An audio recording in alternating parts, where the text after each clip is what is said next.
The first one is that they should have an idealized influence, okay? People follow them.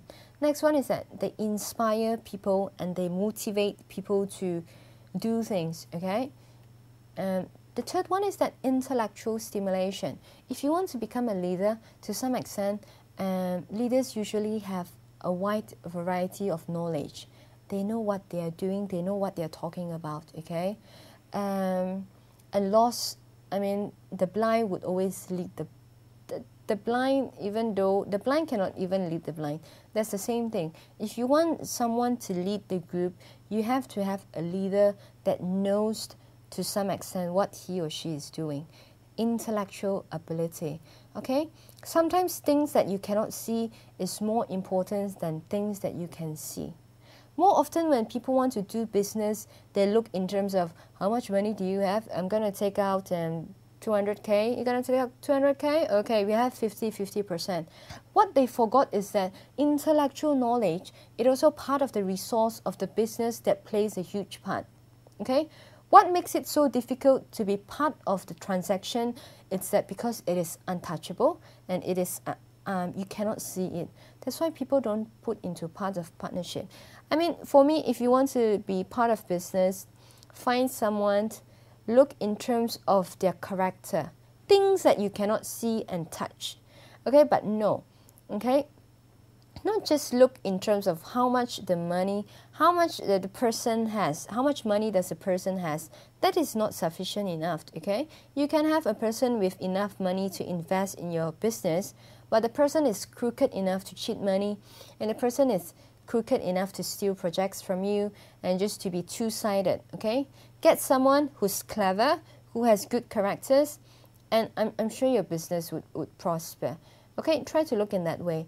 Things that you cannot see is far more important than things that you can see, okay? Now, these people with intellectual, they would have creativity and they can also develop their own ideas and they also challenge their assumption, okay? What Apple does is that they make the new things, okay, that make people want to buy it, okay?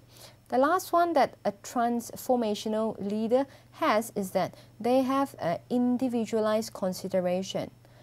They look into the whole things as a group, but what they focus is on the person. They do care the person. Okay, look after the welfare of your followers, and they would, in return, they would love you back. They would contribute back to the group. Okay. How do you define a charismatic leader? A charismatic leader, the first one, a person should have self-confidence and also to be able to show a role modeling behavior. Now, because you are a charismatic leader, people follows you by example. Example in terms of the way you speak, the way you dress, the way you talk.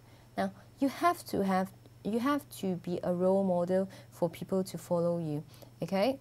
When people behaving somewhat not usually they always behave, that's when they disappoint people. Yeah, because people follow by their behavior. And also charismatic leaders, they like to take personal risk, and also they are enthusiastic about what they are doing. Okay. Now next one, how do you define an ineffective leader? Now when a leader is not effective, it will kill the whole group. It will kill the whole group. You can find some of the examples. In the internet, some leaders, ineffective leaders, they make costly and damaging decisions that affect the groups, and subsequently, in terms of organization, they can corrupt the organization. We talk examples of Enron. Okay.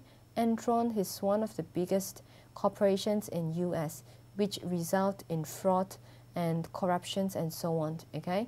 Now, how do you define ineffective? The first one is there is no effective team. You don't have a good team. Okay. And then you don't have interpersonal skills. You don't know how to talk to people. Okay. And also you are not sensitive to other people's welfare, or you are not care about people's whether they have slept for 2 days or they haven't slept for 2 days. You don't care. Okay. Or some people, they just cannot adjust to being promoted. Some people, first they started off as a follower, and then slowly they step up the ladder and they become a leader. But the problem is that sometimes they are just not born a leader. They cannot adjust to being promoted, okay? Now, what I want to say is that I think everyone is capable to become an effective and a fantastic leader. We have seen some examples in our real life that until today we mention their name, okay? We talk about Gandhi, we talk about Churchill, we talk about Calvin, okay? Or Martin Luther. These people, we call them the great leader, okay? Leaders is still very subjective to personal, thoughts, yeah? Some people might think North Koreans leaders are great, okay? It depends, up to you. Now, leaders, I would say it really depends on the time factor, okay? Is it a wartime or is it not a wartime? The time that we are living in, and also the context of the society. Sometimes we have to depend a lot. Sometimes it's a hit and miss situation. If you are just right, if you are right, having the right personality, you are at the right place, the right time, doing the right thing, having the right follower, and people just love you, you would be a great leader, okay? And most often it's a question of when everything is being displaced, okay? When you are the right candidate, but you're on the wrong party, or you're on the wrong place at the wrong time, okay? Imagine if you're going to have a Hitler today, living here today, is he going to be an effective leader or a charismatic leader? It might be different because the time has changed. I do think everyone is capable to become effective leader. Only if the incorporation of everything is perfect, okay? Gandhi is perfect at his time because he has that character that people want and the situation needed, okay?